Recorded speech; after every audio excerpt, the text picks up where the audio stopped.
tout est pop.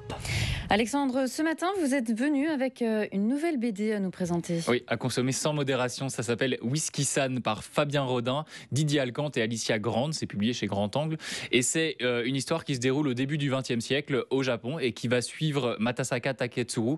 C'est l'héritier en gros d'une très grande lignée de brasseurs de saké. Le hic, c'est que lui, il est obsédé par le whisky depuis que son grand-père lui en a parlé. Et il veut absolument pas reprendre la brasserie familiale. À la place, il aimerait créer le tout premier whisky japonais. Et ça, c'est un sacrilège pour sa famille parce que son père trouve que c'est une boisson de sauvages, de gens qui sont pas japonais, avec des ingrédients pas japonais, enfin voilà. Et donc, il va défier sa famille qui est très conservatrice. Il va même se faire exclure de chez lui.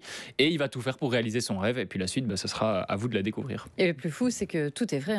Tout est vrai. Il y a, évidemment, certains passages, j'imagine, sont romancés. Mais oui, l'histoire de Matasaka, elle est totalement vraie. Et d'ailleurs, la marque de whisky qu'il a créée, elle existe encore. C'est une des plus célèbres au Japon. Elle s'appelle Nikka. Donc, si vous voulez aller regarder, si vous aimez le whisky, à consommer avec modération, mais si vous voulez jeter un petit coup d'œil, Nikka, ça existe. N-I-2-K-A.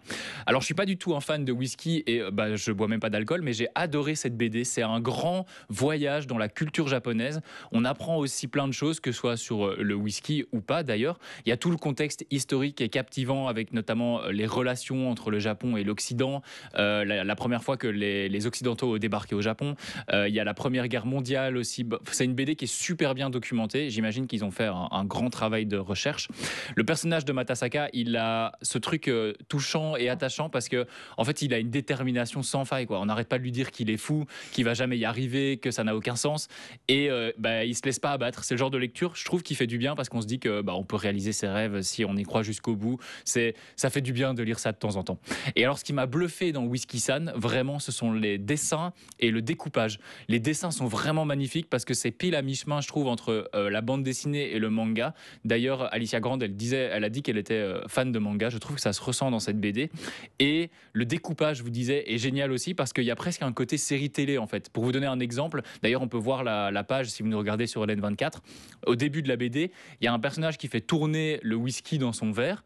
Et puis, ce whisky dans le verre va se transformer en vague dans la case d'après. Puis après, ça va devenir une mer avec des bateaux pour nous raconter l'arrivée du whisky au Japon. Donc il y a toutes des idées comme ça qui sont super malines et c'est très très bien fait. Il faut saluer ce travail-là.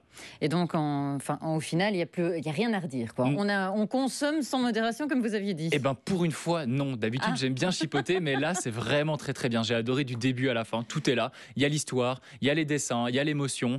C'est un joli sans faute que je recommande si vous aimez le whisky, si vous aimez le Japon ou si vous aimez tout simplement les bonnes histoires. Ça s'appelle Whisky-san par Fabien Rodin, Didier Alcante et Alicia Grande. C'est publié chez Grand Angle et c'est environ 25 € dans les librairies.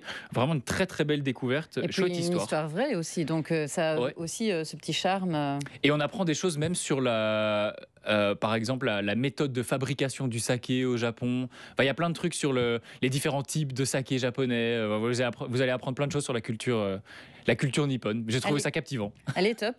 Ouais. C'est génial. Merci beaucoup, Alexandre.